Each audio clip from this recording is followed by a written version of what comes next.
It was a quiet street. A place where most people didn't linger. The buildings were modest, the bus routes infrequent.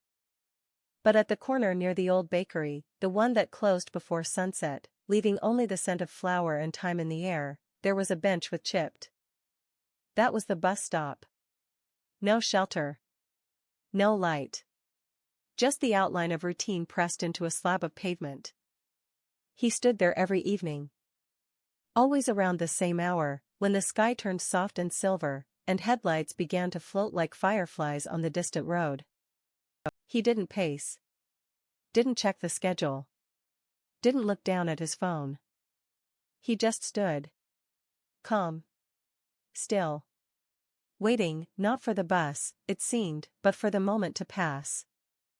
She noticed him because she passed that corner each day on her way home. Sometimes walking. Sometimes riding. The first time she saw him, she thought nothing of it. A man waiting for the next ride. But he didn't get on. Even when the bus came, loud and reluctant in its movement, he simply stepped aside, let the door sigh open, then watched them close again. And the next day, he was there again. Same spot. Same hour. Same stillness. No bag. No urgency. It became something she looked for. Not intentionally. But the way your eyes start searching for the moon on a familiar stretch of sky, even when you don't expect it. She never stopped. Never paused. Just glanced, each time, through the slowing of her steps or the window of the tram. And he was always there, like punctuation at the end of her day. He never looked at her directly. But sometimes, in the reflection of glass, she felt as though he noticed her noticing him. Not in a way that demanded anything, but in a way that said, "I see you too," without turning. Weeks passed. She didn't speak of it to anyone. She wasn't even sure what she would say. That there was a man who stood at the bus stop but didn't leave. That he became part of her commute, part of the way she softened into the evening. That he made the silence more bearable. One night it rained, not the kind of storm that demands shelter, but the soft, slow kind that soaks in unnoticed until you realize you're shivering. And still, he was there. No umbrella. No hood.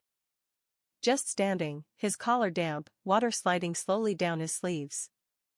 She thought, for the first time, about asking. Stepping off the curb, walking toward him, saying something small. A question. A hello. But she didn't. Because something in her understood that whatever he was holding, he wasn't trying to give it away. And that night, as the bus pulled past him again, she watched him not move, and felt strangely steady, like even the people who don't go anywhere can become part of your direction. After the rain, the city changed. Not in the way people notice, but in the way light feels different on wet pavement, or how silence seems to stretch longer between passing cars. She walked the same route, passed the same corners, saw the same familiar cracks in the sidewalk. But something in her had adjusted. She found herself waiting for that corner earlier. Looking further ahead. Green paint and a faded sign above it that hadn't been replaced in years. Not out of curiosity, but out of a need she hadn't known she'd developed, to see if he was still there. And he always was. Even in colder weather, even when the wind made standing still feel like surrender. He came. At the same time. With the same posture. Hands in pockets. Shoulders steady. Face calm. He didn't check the buses anymore. Not really. He didn't even glance when they came and went. It was as though whatever he was waiting for had stopped being a vehicle, and started being a rhythm.